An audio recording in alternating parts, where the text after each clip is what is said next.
Assalamualaikum warahmatullahi wabarakatuh. My name is Harits Firdaus from PBC. Everyday life in the Soviet Union.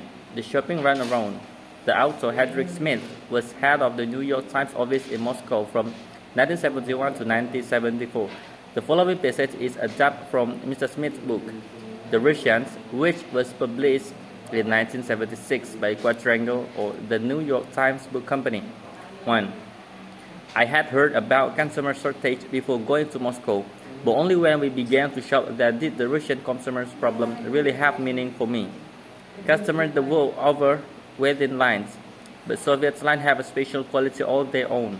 Typically, the Soviet woman spent 2 hours a day in line, 7 days a week. Personally, I have known of people who stood in line 90 minutes to buy 4 pineapples, and 30.5 hours to buy 3 large heads of cabbage, only to find the cabbage were gone as they approached the front of the line. Lines can run from a few yards to nearly a mile. Some friend of ours watched a line of people in Moscow signing up to buy rugs. The line lay 2 days and nights and ran for across all through an apartment development. 2. In spite of all of this, the natural reaction of a Russian woman when she sees a line forming is to get in it immediately, even before she knows what is being sold. However, Soviet lines are more fluid than they appear. In most stores, for example, shoppers must stand in not 1 but 3 lines for any purchase. The first, to select a purchase and find out its price. The second, to pay a cashier somewhere else in the store and get a receipt, and the third, to go pick up the purchase and turn in the receipt. 3. But in a dairy store one morning, I found out that the game is both simpler and more complex than that. I went in to buy some cheese, butter, and bologna sauce, which were in 3 separate departments, each with its own line, 9 lines. 4. Rather quickly, thought I noticed that experienced shoppers were skipping the first stage. They know what most items cost, so they went directly to the cashiers for their receipt. After studying price, I did that too. Then I went to the cheese line, the longest, probably 20 people, to get the worst over with first. I was in line less than a minute when the woman in front of me asked me to hold her place. She darted off the butter and milk line. The cheese line was moving so slowly that she got her butter and milk and returned before we had a 23 feet. I decided to take the rest too, and I got back with my butter while the cheese line was still inching along. 5.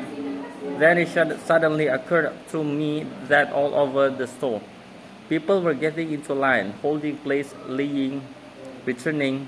Everyone was using the cheese line as home base. That was why it was barely moving. It kept expanding in the middle. So I got the man behind me to hold my place, and I went off to buy my bologna. Once again, it worked. It took me 22 minutes to buy butter, sausage, and cheese. But instead of being furious, I felt as if I had beaten the system. 6. This competitive shopping gives an atmosphere of tension to Russian life. People barge into store and bump into each other with faces set in combative expressions. You have to understand, said a kind, gray-haired person. Therefore, as long as we can remember, shopping has been a struggle. Life is a struggle. 7. There is hardly any effective advertising to help shoppers.